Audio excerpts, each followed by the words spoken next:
ಹೆತ್ತದ್ದು ಅಮ್ಮನಾದರೂ ಒಳಗೊಳಗೆ ಅತ್ತದ್ದು ಅಪ್ಪ. ಹುಟ್ಟಿದಾಗ ಕೂಗಿದ್ದು ಅಮ್ಮನಾದರೂ ಬಿಗಿದಿಟ್ಟ ಉಸಿರು ಬಿಟ್ಟಿದ್ದು ನನ್ನಪ್ಪ.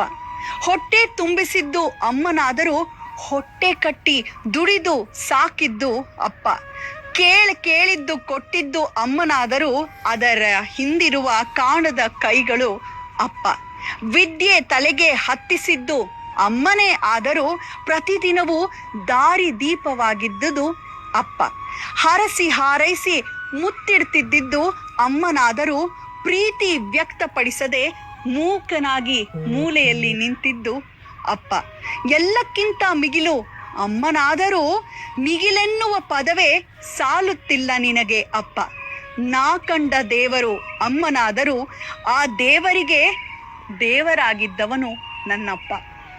ಸ್ನೇಹಿತರೆ, ಅಪ್ಪಂದಿರ ದಿನಾನೇ ಅಮ್ಮಂದಿರ ದಿನಾನೇ ಅಪ್ಪ ಅಮ್ಮಂದಿರನ್ನ ನೆನಪಿಸ್ಕೊಳ್ಬೇಕು ಅಥವಾ ಈ ಥರದ ವಿಚಾರಗಳ ಬಗ್ಗೆ ಮಾತಾಡಬೇಕು ಅಂತೇನಿಲ್ಲ ಅಲ್ವಾ. ವೈಯಕ್ತಿಕವಾಗಿ ನಾನೊಂದು ವಿಚಾರ ನಿಮ್ಮ ಜೊತೆ ಹಂಚ್ಕೊಳ್ತೀನಿ. ಇತ್ತೀಚೆಗಷ್ಟೇ ನಾನು ನನ್ನ ಅಪ್ಪನನ್ನ ಕಳ್ಕೊಂಡೆ. ಬದುಕಿನ ಉದ್ದಕ್ಕೂ ಸದಾ ಸಿಟ್ಟು ಮಾಡ್ತಾ ಸ್ಟ್ರಿಕ್ಟ್ ಆಗಿದ್ದಂತಹ ನನ್ನಪ್ಪ ತೀರಿ ಹೋದ ಮೇಲೆ ಅಷ್ಟೇ ಅವರ ಆತ್ಮೀಯರಿಂದ ನನಗೆ ಗೊತ್ತಾಗಿದ್ದು, ಹೋದಲ್ಲೆಡೆ ಎಲ್ಲ ನನ್ನ ಮಗಳು ಹಾಗೆ ನನ್ನ ಮಗಳು ಹೀಗೆ ಅಂತ ಹೇಳ್ತಾ ಸಾಕ್ತಾ ಇದ್ದಿದ್ದು ಅಂತ. ಅಪ್ಪಂದಿರೇ ಹಾಗೆ ಮನದ ಭಾವವನ್ನ ಮಗಳ ಮುಂದೆ ಮಗನ ಮುಂದೆ ಹಂಚ್ಕೊಳ್ಳೋದಿಲ್ಲ.